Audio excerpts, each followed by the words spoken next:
Today I want to ask, who is your king and who is your servant? Welcome to Daily Gospel Reflections with Dr. Ben Safransky. Today's gospel passage is clearly about forgiveness. It's about giving forgiveness, but I think it's also about asking for forgiveness. And I want to reflect on both. In today's passage, I think we are both the king and the servant, and let's think about how that is. So the servant, near the beginning of the passage, he owes a great debt, right? He approaches the king not with presumption. He approaches the king really with humility. But the servant, he owes a huge debt, and he genuinely offers to pay it back. I want to suggest that we think about asking for forgiveness like this servant asks for it, both when we ask God for forgiveness and when we ask others for forgiveness. I think we all know the difference, if we stop and think about it, between asking for forgiveness with sort of real, true contrition and with a kind of forced contrition. I know this when I ask for forgiveness in my life, especially when I ask for forgiveness from my wife. I know that sometimes I am asking for forgiveness just because I think I need to, and I need to kind of get through the process of asking for forgiveness in order to make life go back to normal. There are other times where I know that I'm truly asking for forgiveness. Asking for forgiveness in these two ways, it can seem like we just ask according to our feelings. That if I feel very sorry, then I truly ask for forgiveness. But if I don't feel sorry, then I shouldn't apologize.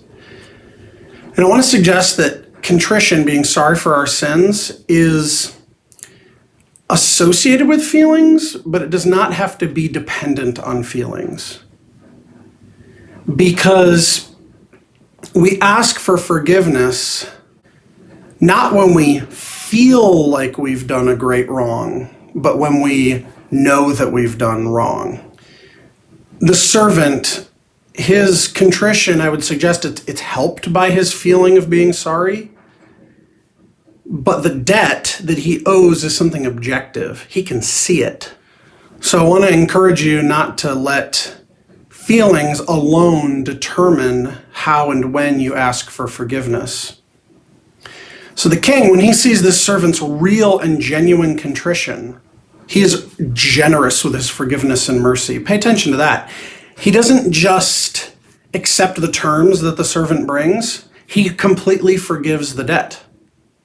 Now, I'm not saying that we should never let others pay us back or that we shouldn't let others try to make up for their offenses against us.